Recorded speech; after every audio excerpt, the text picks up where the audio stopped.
आप सभी को जय मसीह की। परमेश्वर का धन्यवाद करते हैं। प्रभु ने हम सबको अभी तक संभाला और बचाया है और अपने पवित्र पंखों में ढांप करके रखा। हम इस बात के लिए परमेश्वर पिता का धन्यवाद करते हैं।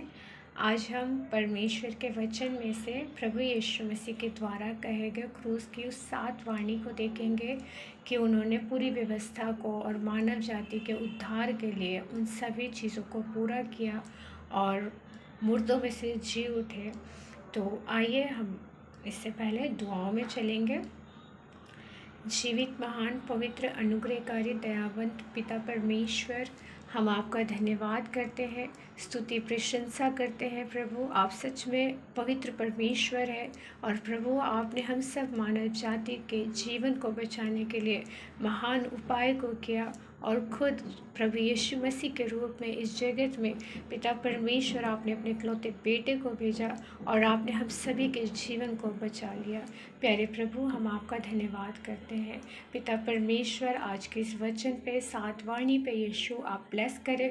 प्रभु मेरे सुन रहे हर एक भाई को, हर एक बहन को खुदा आप इस वचन के द्वारा प्रभु उन सबको आशीष दें। प्रभु यीशु के नाम से मांगते हैं, आमीन।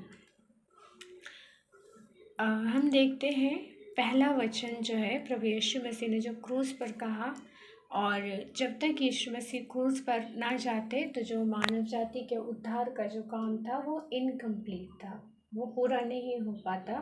तो अब यहाँ देखते हैं यीशु मसीह को कोड़े लगाए गए, कांटों का मुकुट पहनाया गया और बहुत ही दर्द के साथ उन्होंने उन सब चीज़ों को पूरा किया और हम सभी को अनंत काल के लिए जो नरक में हम जाने के लायक थे, परमेश्वर ने हम सबको उस चीज़ से छुड़ा लिया। प्रभु यीशु मसीह को जब क्रूस पर चढ़ाया गया, यीशु मसीह ने पहली वाणी बोली, पहला जो उनके मुंह से शब्द निकला आप लोग पढ़ सकते हैं, लूका 23 उसके 24 में लिखा हुआ है, हे पिता इन्हें क्षमा कर। प्रभु यीशु मसीह ने क्रूस पर हम सब के पापों को उठा रखा था और परमेश्वर से प्रार्थना की कि हे पिता इन्हें क्षमा कर। सिर्फ उनके लिए ही नहीं जो उन्हें मार रहे थे, वरन हम सब के लिए, जिन हम लोगों ने जो पाप किया, हम सब के लिए प्रभु यीशु मसीह ने क्रूस पर पिता से प्रार्थना की और कहा इन्हें माफ़ कर, क्योंकि जो हमारे पाप है वो इतना बुरा है, परमेश्वर उसे उस पाप को देख भी नहीं सकता है और किसी पापी का स्वर्ग के राज्य में प्रवेश करना बड़ा ही कठिन है। परमेश्वर पिता ने हमारे उन पापों को जो हम लोगों ने किया और जिसके वजह से हम परमेश्वर से दूर हो गए थे, प्रभु यीशु मसीह ने उन सभी चीज़ों को अपने ऊपर लिया और हमें माफ़ी के लिए परमेश्वर से प्रार्थना किया और प्रभु को कहा कि इन्हें माफ़ कर। और हमारे जो भी गुनाह थे, जो पास्ट के थे, प्रेजेंट के हैं, फ्यूचर के हैं, सभी गुनाहों को यीशु मसीह ने हमारे माफ़ कर दिया है। दूसरी जो वाणी है इसमें है, मैं तुझसे सच कहता हूँ तू आज ही मेरे साथ स्वर्ग लोक में होगा। हम जानते हैं प्रभु यीशु मसीह के पास स्वर्ग और पृथ्वी का सारा अधिकार है, क्योंकि उन्होंने हर चीज़ों को रचा है, बनाया है। 2 चोर को यीशु मसीह के साथ क्रूस पर चढ़ाया गया था, वे सब अपने कुकर्म का जो प्रतिफल था वो पा रहे थे। क्यों? उन्होंने चोरी की, बुरा काम किया। और उसमें से एक चोर ने यीशु मसीह से कहा कि क्या तू मसीह नहीं, हमें भी उतार और खुद भी उतर जा। और यीशु मसीह चाहते तो वो ऐसा कर सकते थे, पर उन्होंने ऐसा नहीं किया। उन्होंने चुप रहे वो, और जो यीशु मसीह के दाहिने तरफ दूसरा चोर था, उसने बोला क्या तू परमेश्वर से नहीं डरता? हम तो अपने कामों का सही प्रतिफल पा रहे हैं, पर ये तो धर्मी मनुष्य है जिसने पाप नहीं किया और ये हमारी तरफ वही सज़ा भुगत रहा है जो तुझे और मुझे मिली है। और उसने कहा कि प्रभु यीशु, जब आप अपने राज्य में आए तो मुझे स्मरण करना, मुझे याद रखना। और तभी प्रभु यीशु मसीह ने कहा कि तू आज ही मेरे साथ स्वर्गलोक में होगा। उसको पाप से छुड़ा लिया गया। अंतिम सांस तक उस मनुष्य का जीवन परमेश्वर में सेव हो गया, चाहे उसने पूरी ज़िंदगी कुछ भी किया, पर उसने लास्ट टाइम जीवन को त्यागने से पहले यीशु मसीह को अपना लिया। आज हम भी जानते हैं, बहुत सारे लोग हैं, हम प्रभु के बारे में उन लोगों को बताते हैं कि यीशु मसीह सच्चे और जीवित परमेश्वर है, पर वह लोग जिन्हें अपने पाप से प्यार है वो यीशु मसीह से सदैव दूर रहते हैं, और जिन्हें अपने पाप से नफ़रत है अपनी पापी जीवन से नफरत है, वह लोग ही यीशु मसीह को ग्रहण कर पाते हैं। और ऐसों को प्रभु कहता है, तू आज ही मेरे साथ स्वर्ग लोक में होगा, क्योंकि उसने अपने पापों से मन फिरा लिया है और प्रभु यीशु मसीह के कदमों में अपने आप को सौंप दिया है। तीसरा जो वचन है हम जानते हैं, यूहन्ना 19 उसके 26 से लेकर के 27 वचन तक। प्रभु यीशु मसीह जब सलीब पर थे, क्रूस पर थे, तो उनकी माता मरियम और यूहन्ना जो यीशु मसीह का चेला था, वो क्रूस पर साथ साथ थे। वहाँ पर यीशु मसीह सलीब पर थे और वो लोग उनके पास थे बिल्कुल खड़े।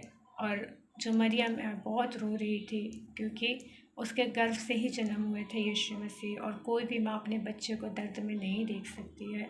प्रभु यीशु मसीह ने क्रूस पर अपने पारिवारिक जीवन को, मनुष्य का जो एक फ़र्ज़ होता है अपने माता पिता को लेकर के, उसे भी पूरा किया। और यूहन्ना को पास में खड़े देखा और कहा कि ये तेरी माता है, और अपनी माता से कहा मरियम से कि ये तेरा पुत्र है, और वह एक दूसरे को सौंप दिए गए। और परमेश्वर ने वहाँ अपनी माँ की भी जिम्मेदारी को जो उनके ऊपर थी उन्हें भी पूरा किया। चौथा जो वचन है, हम जानते हैं प्रभु यीशु मसीह बहुत ही संकट में थे क्रूस पर, और अंतिम समय जब कोई इंसान मर रहा होता है और उसके मुँह से निकले हर एक शब्द बहुत ही इम्पोर्टेंट होता है। और प्रभु यीशु मसीह ने अपने पूरे जीवन काल में कभी नहीं कहा कि हे पिता तूने मुझे क्यों छोड़ दिया, परंतु हम सबके जो गुनाह थे, अपराध थे, पाप थे, वो उसके ऊपर था। और परमेश्वर इतना पवित्र है कि वो पाप को देख नहीं सकता है। और यीशु मसीह ने तेज आवाज़ से चिल्ला करके कहा, एली एली लमा शबक्तनी, मतलब है, हे मेरे परमेश्वर तूने मुझे क्यों छोड़ दिया। इसको आप पढ़ सकते हैं, मत्ती 27 उसके 46 पद में लिखा हुआ है। क्यों इतना ज़्यादा हम सबके अधर्म का जो बोझ इतना भारी था कि प्रभु यीशु मसीह बहुत ही कष्ट में थे, और परमेश्वर ने भी कुछ समय के लिए प्रभु यीशु मसीह से मुंह फेर लिया था। और बहुत ही अंधकार छाया रहा दोपहर के समय जब उनको क्रूस पर चढ़ाया गया। और हम सब जानते हैं दोपहर कितना उजाला होता है, इतना सूरज की रोशनी तेज होती है, पर बाइबल बताती है कि उस समय पृथ्वी डोल गई, अंधकार छाया रहा और बहुत ही भयानक समय था। और प्रभु यीशु मसीह ने ये प्रार्थना की और परमेश्वर को पुकार करके कहा। और हम सब जानते हैं यशायाह में लिखा हुआ है कि परमेश्वर ने कहा कि मैंने तुझे कुछ समय के लिए, कुछ क्षण के लिए तुझे छोड़ दिया था। क्यों? क्योंकि हमारे अधर्म का बोझ उस समय यीशु मसीह के ऊपर था। पांचवा जो वचन है, मैं प्यासा हूँ, इसे आप पढ़ सकते हैं यूहन्ना उसके 19 और 28 पद। 19 के 28 में लिखा हुआ है, मैं प्यासा हूँ, मतलब एक आत्मिक प्यास। जो परमेश्वर से बहुत दूर थे, वो प्यास था प्रभु यीशु मसीह के अंदर कि मैं पिता से अलग नहीं रह सकता हूँ। और जब सिपाही ने उनके मुंह में स्पंज को डाला, और फिर हम सब जानते हैं ये एक नॉर्मल प्यास नहीं था यीशु मसीह की, वो प्यास था जो यीशु मसीह जन्म से लेकर के क्रूस पर चढ़ने तक पिता के साथ था। और अंतिम कुछ समय, कुछ मिनट के लिए, कुछ घंटों के लिए परमेश्वर से उनका कांटेक्ट टूट गया। और ये दर्शाता है कि प्रभु यीशु मसीह के जीवन में शारीरिक भोजन, शारीरिक जो पानी है, प्यास जिसे हम पी करके अपना प्यास बुझाते, उससे कहीं ज़्यादा इम्पोर्टेंट परमेश्वर पिता था, जिससे वो अलग हो गया था। कुछ समय के लिए वो प्यास था उसके अंदर कि अब मैं दोबारा परमेश्वर से कैसे, है ना, कब उसके साथ एक संगति में आऊँगा, कब उसके साथ एक आत्मा हो जाऊँगा। क्या आज हमारे जीवन में ये प्यास है कि हम परमेश्वर से एक मन, एक आत्मा, एक संगति हो जाए। आगे हम देख सकते हैं, छठा वचन है, प्रभु यीशु मसीह ने क्रूस पर कहा पूरा हुआ। हम सबका उद्धार का जो काम था परमेश्वर ने उसे पूरा कर दिया। यीशु मसीह ने शैतान को क्रूस पर कुचल दिया, नाश कर दिया उसे, उसके कामों को नाश कर दिया गया। और हम सब जानते हैं जब परमेश्वर ने अब्राहम को कहा अपना बेटा मेरे लिए बलिदान कर, और परमेश्वर ने वहाँ पे एक मेढ़ा उसके बदले उपलब्ध कराया, वहाँ पर परमेश्वर का नाम यहोवा ईरे रखा गया अब्राहम के द्वारा। क्या है? परमेश्वर उपाय करता है। इसी तरीके से और परमेश्वर का नाम वहाँ पे यहोवा ईरे पड़ा। जिस प्रकार परमेश्वर ने वहाँ मेढ़ा उपलब्ध कराया, उसी तरीके से परमेश्वर ने सब मानव जाति के पापों के माफ़ी के लिए, गुनाहों के क्षमा के लिए प्रभु यीशु मसीह को इस जगत में भेजा और उस एक मेमने को बलिदान किया गया क्रूस के ऊपर। और उस मेमने ने कहा सब पूरा हुआ, मतलब हमारे उद्धार का जो काम था परमेश्वर ने पूरा किया और प्रभु ने हम सबको यीशु मसीह के द्वारा जीवन दिया। और 7वां जो वचन है, प्रभु यीशु मसीह ने समर्पण किया। हे पिता, मैं अपनी आत्मा तेरे हाथों में सौंपता हूँ। लूका 23 उसके 46 पद में लिखा हुआ है।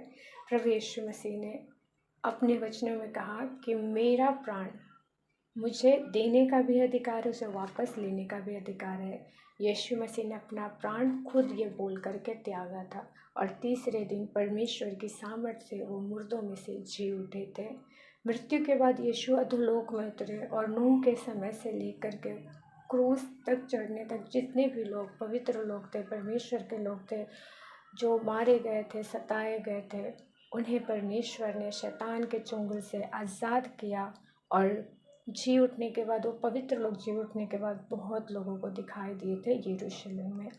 सो परमेश्वर आप लोगों को बहुत ऐसे आशीष दे इस वचन के द्वारा। प्रभु यीशु मसीह में बने रहे। खुदा आप सबके जीवन को ब्लेस करे। जय मसीह की।